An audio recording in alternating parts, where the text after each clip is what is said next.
कुर्सी पे बैठने वालों को जमीन की अहमियत याद रहे। सच दिखाते हैं हम। सच का सामना में आपका एक बार फिर स्वागत है। संबली में आपने जो 114 करोड़ का जो मामला वोट जिहाद के नाम पे इल्जाम लगाया गया मालेगांव शहर में, उसके बारे में आपने बात की, तो सरकार की तरफ से कोई जवाब आएगा या फिर उसका क्या असर होगा, आपको क्या है?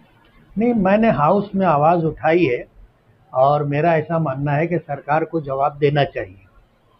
बात यह है कि लोकसभा का इलेक्शन लड़ने वाली खातून शोभाताई बच्चाओं मुसलमान नहीं थी। मालेगांव के लोगों ने अगर उनको वोट दिया तो कोई खालदा जिया को या हसीना वाजिद को उन्होंने वोट नहीं दिया था, वो शोभाताई बच्चाओं को वोट दिया था। और वोट जिहाद का इल्ज़ाम लगा है तो जाहिर बात है कि इलेक्शन लड़ने वाला मैं था, विनर मैं हूँ, तो इल्ज़ाम तो मेरे ऊपर है। इसलिए मैंने हाउस में ये बात कही कि अगर मालेगांव में लोगों के अकाउंट में 114 करोड़ रुपया आया है तो सरकार को इसकी इंक्वायरी करना चाहिए।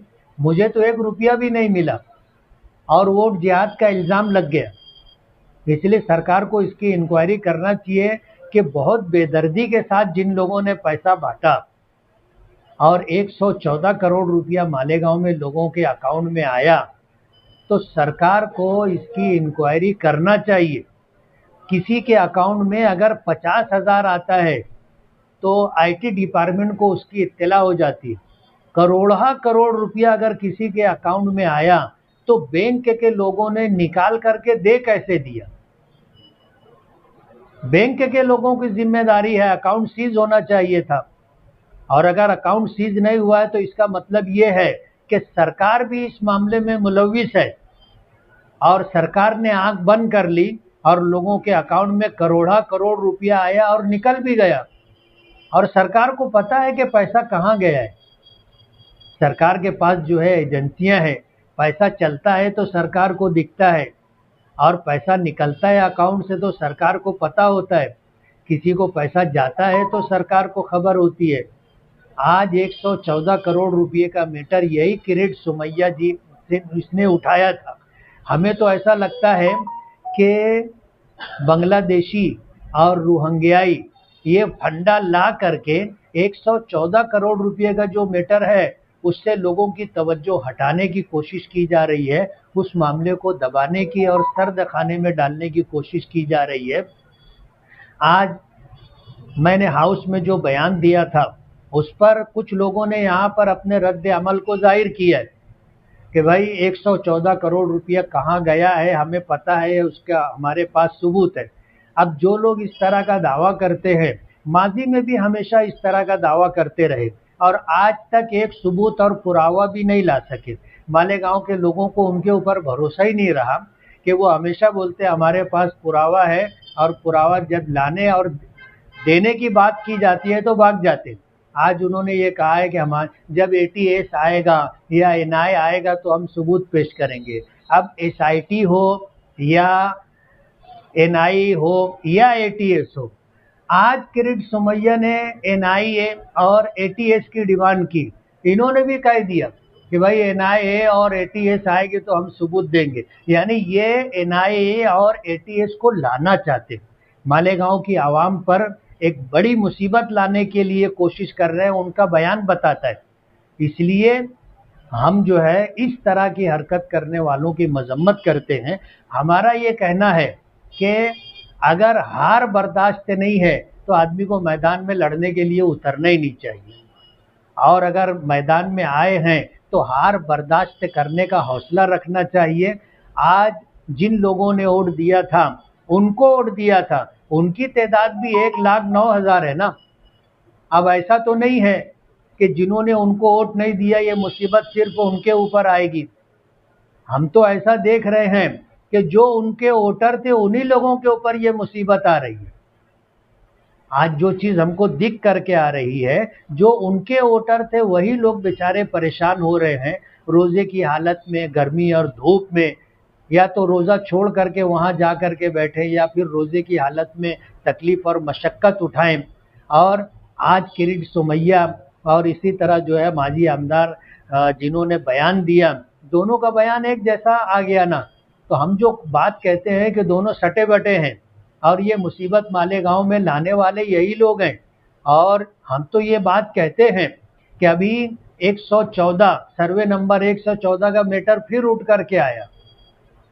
तो ये मुसीबत इनकी लाई हुई है, इसलिए इनकी बात एक जैसी है कि NIA, ATS और SIT ये खुद बोल रहे हैं। अब जाहिर बात है कि हमने तो हाउस में इनका नाम भी नहीं लिया था। हमने तो डिमांड ये की थी कि भाई 114 करोड़ की पूरी इंक्वायरी होनी चाहिए थी, लेकिन कहते हैं ना कि चोर मचाए शोर।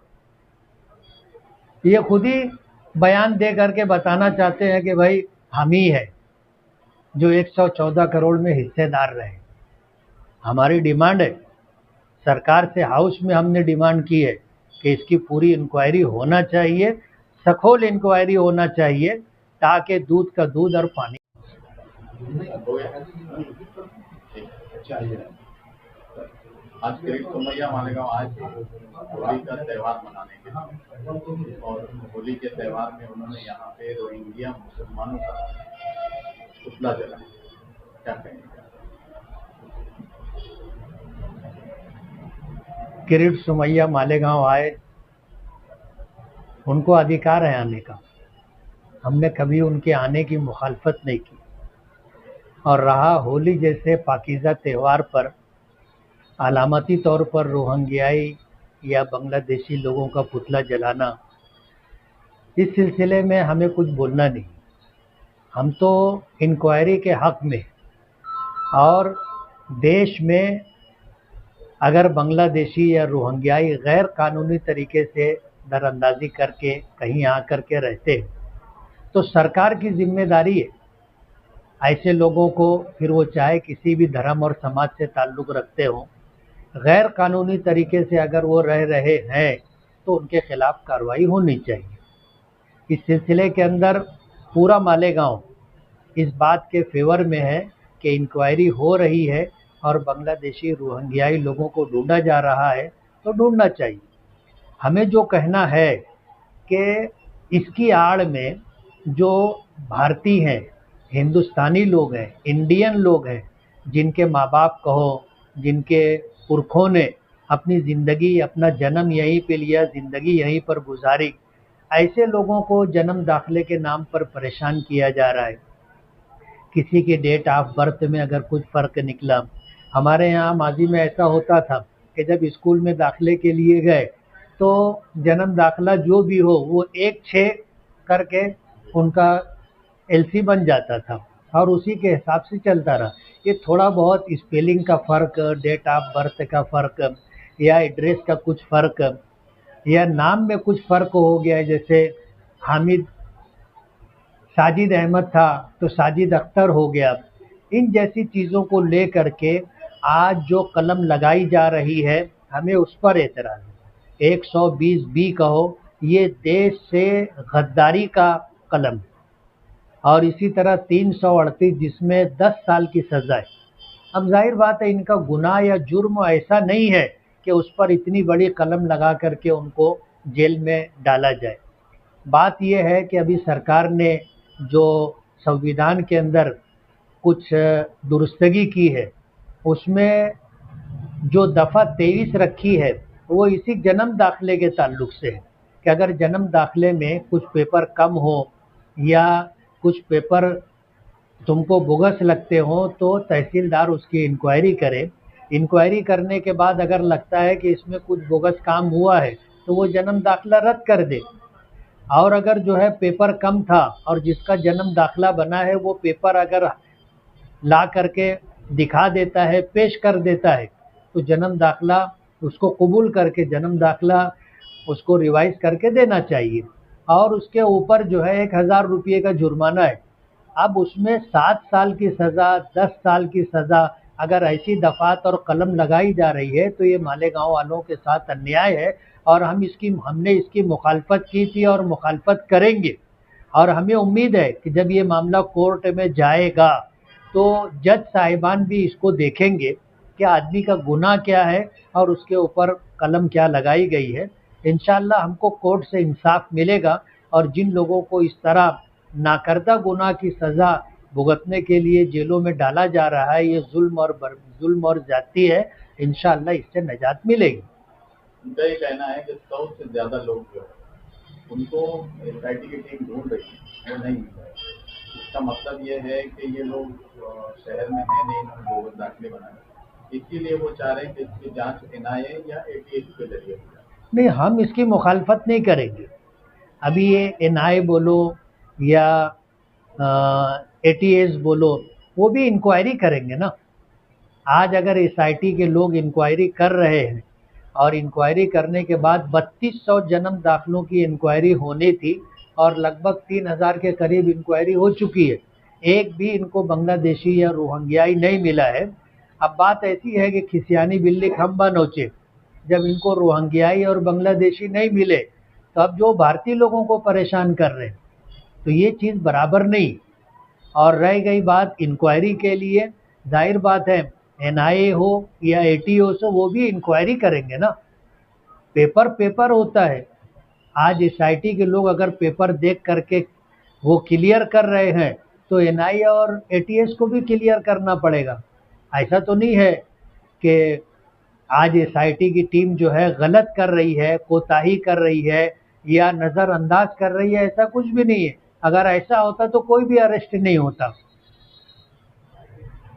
नितेश राणे जो है, उन्होंने पिछले दिनों एक बयान दिया कि शिवाजी महाराज जो है उनके साथ में कोई भी मुसलमान नहीं था, ना उनकी फौज में था ना उनके साथ था, और वो मुस्लिम मुखालिफ होती। तो आप क्या नहीं, बात यह है कि तारीख पर बात करने के लिए तारीख पढ़ना ज़रूरी है। अब अगर नितेश राणे साहब ने तारीख नहीं पढ़ी है तो मन गढ़ंत कुछ भी बोल सकते हैं। आज हिंदू समाज के जो ऐतिहासिक लोग हैं, तारीखदां लोग हैं, वो लोग बता रहे हैं ना। आप अगर छाननी करोगे तो उनके यूट्यूब पर बड़े बड़े बयानात मौजूद हैं। इसलिए तारीख पे अगर बात करनी हो तो तारीख पढ़ना चाहिए। मैं नितेश राणे को मशवरा दूंगा कि आप जो है देश की तारीख पढ़ लो और तारीख पढ़ने के बाद फिर आप बात करो तो आपकी बात में वज़न रहेगा। आज ऐसा हो गया कि नितेश राणे को कोई सुनने के लिए तैयार नहीं। कुछ भी ऊट पटांग बात बगैर सर पैर की आदमी बोलता है तो होगा क्या, आदमी खुद बेवजन हो जाता है। हाउस में हमने देखा कि हिंदू समाज के लोग भी उसकी बात को सुनने के लिए तैयार नहीं। मस्जिदों से होंगे उतारने का एक नया फरमान जारी हो गया, पुराना था उसको नया करके। भी क्या है, बिल्ली के मनाने से छीका टूट के गिरता नहीं कि छीके के ऊपर दूध है दही है, बिल्ली ऐसे सर उठा करके देखे और उसके देख लेने से छीका टूट करके गिर जाए, ऐसा नहीं। देश संविधान से चलता है, कानून से चलता है और कानून सबके लिए है ना। ऐसा तो नहीं है कि भोंगा सिर्फ मस्जिद पर होता है। भोंगा जो है गुरुद्वारों पर भी होता है, भोंगा चर्च पर भी होता है, भोंगा मंदिरों पर भी होता है। अगर कानून है उतारने का तो उस कानून की जद में सब आएंगे।